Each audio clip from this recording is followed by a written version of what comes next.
Je voudrais saisir cette occasion où les journalistes des principaux organes de presse sont présents pour réitérer mon appel au dialogue et à la concertation. Dès ma prise de fonction, j'avais annoncé que j'allais prendre mon bâton de pèlerin et aller à la rencontre de tous les secteurs de la vie nationale. J'ai fait ce que j'ai dit et j'ai rencontré des acteurs politiques, de très nombreux acteurs, et particulièrement ceux qui animent depuis des années la vie politique. J'ai rencontré de nombreux et de très nombreux représentants de la société civile organisée et des organisations populaires.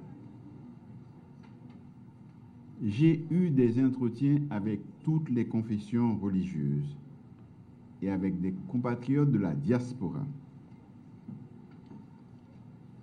Ma démarche a été couronnée de succès et a abouti le 11 septembre dernier à la signature de l'accord politique pour une gouvernance apaisée et efficace de la période intérimaire, qui a été publié au journal officiel Le Moniteur le 17 septembre 2021.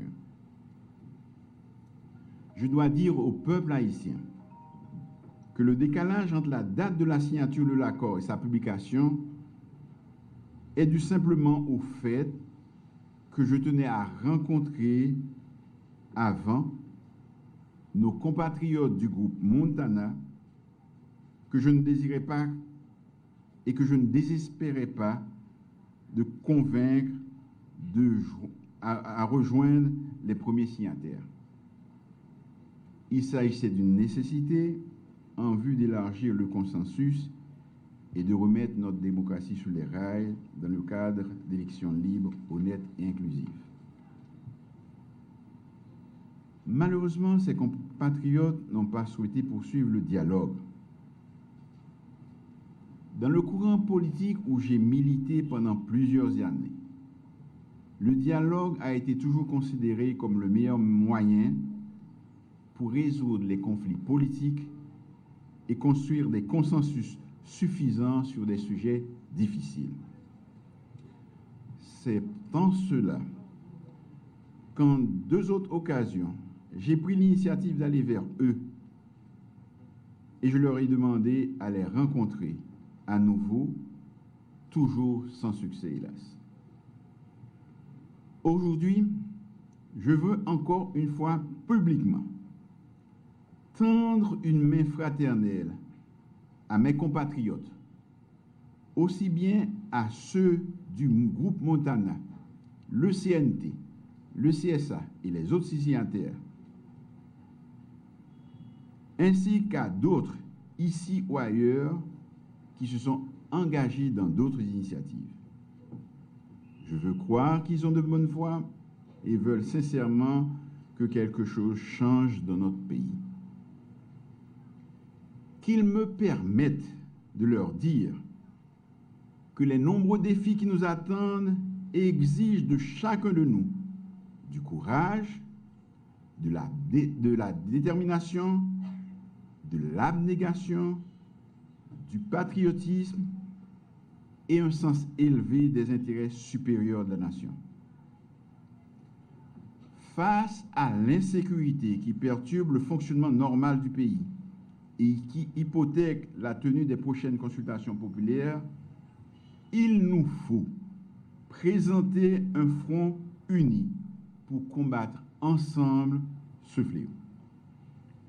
Le temps n'est pas aux querelles de chapelle, ni aux luttes fratricides pour la conquête d'un pouvoir éphémère. Dans cette conjoncture difficile, nous ne pouvons pas nous engager dans le jeu des chaises musicales à la tête de l'État. Un tel comportement nous a déjà valu une mésaventure historiquement regrettable. L'instabilité politique nous a déjà coûté trop cher. Il est du devoir de tous les démocrates haïtiens de laisser de côté leurs ambitions partisane immédiate est de mettre le cap sur la création d'un environnement sûr et stable propice à la relance des activités économiques et à l'organisation des élections. Dans le contexte actuel, je tiens à rappeler aux uns et aux autres qu'il n'existe aucun moyen légal ou constitutionnel pour choisir un président provisoire légitime. Personne n'a une telle autorité. Certains sont tentés par le recours à la violence ou à l'élimination physique de responsables de l'État. Après l'assassinat du président, ce serait dramatique pour notre pays de recommencer à recourir à cette pratique barbare de notre temps pour remplacer des dirigeants. Qu'on se le dise, le prochain locataire du Palais national sera un président élu librement et démocratiquement par la majorité du peuple haïtien.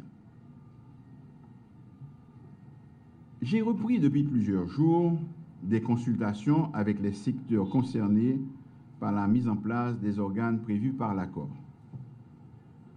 J'ai la ferme conviction que bientôt, très bientôt, nous aurons un conseil électoral provisoire crédible, une Assemblée nationale constituante représentative et une autorité de contrôle et de suivi fiable. Je demande aux patriotes et aux démocrates haïtiens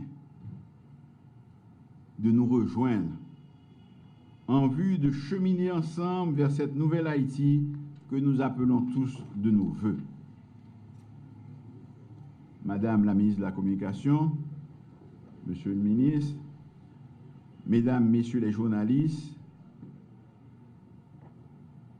nous avons du pain sur la planche pour faire passer dans l'opinion publique ce message de sagesse, d'unité et de fraternité pour un retour apaisé et rapide à l'ordre démocratique.